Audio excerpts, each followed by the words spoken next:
ಶುಭೋದಯ. ನನ್ನ ಹೆಸರು ಐಶಾನುಸುವ. ನಾನು 3ನೇ ತರಗತಿಯಲ್ಲಿ ಓದುತ್ತಿದ್ದೇನೆ. ಒಂದು ದೊಡ್ಡ ರಾಜನ ಆಸ್ಥಾನ. ಅದರಲ್ಲಿ ಒಬ್ಬ ರಾಜ ಇದ್ದ. ಅವನಿಗೆ 3 ಮಂತ್ರಿಗಳಿದ್ದರು. ಅದರಲ್ಲಿ ಕೆಲವರು ಒಳ್ಳೆಯವರು, ಇನ್ನು ಕೆಲವರು ಕುತಂತ್ರಿಗಳು.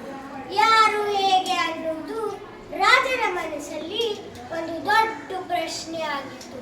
ಅದಕ್ಕೆ ಅವನು ಒಂದು ದಿನ 3 ಮಂತ್ರಿಗಳನ್ನ ಕೈಯಲ್ಲಿ ಒಂದೊಂದು ಚೀಲವನ್ನು ಕೊಡುತ್ತಾನೆ.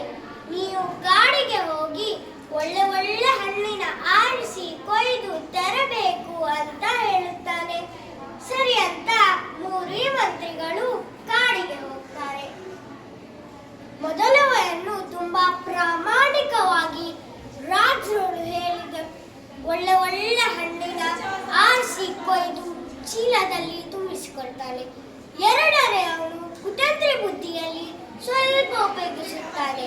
ಹಕ್ಕಿ ತಿಂದು ಹಾಳಾಗಿರೋ ಹಣ್ಣುಗಳನ್ನು ಚೀಲದಲ್ಲಿ ತುಂಬಿಸಿಕೊಳ್ತಾನೆ.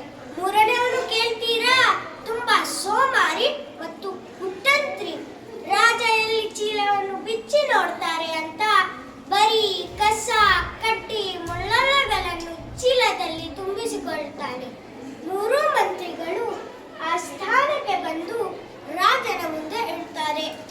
ರಾಜ ಕುತಂತ್ರಿಗಳಿಗೆ ಒಂದು ಪಾಠವನ್ನು ಕಲಿಸಬೇಕು ಅಂತ ಸೇವಕರನ್ನ ಕರೆದು ನೋಡಿ ಈ 3 ಮಂತ್ರಿಗಳಿಗೆ ಒಂದೊಂದು ಬೇರೆ ಬೇರೆ ಕೋಣೆಯಲ್ಲಿ ಹಾಕಿ ಅವನ ತನ್ನ ಚೀಲವನ್ನು ಅವರ ಜೊತೆ ಇಡಿ.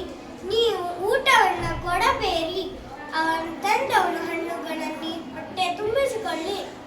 ಮೊದಲವನು ಅದನ್ನು ತಿಂದು ಆರೋಗ್ಯವಂತನಾಗಿ ಬರ್ತಾನೆ.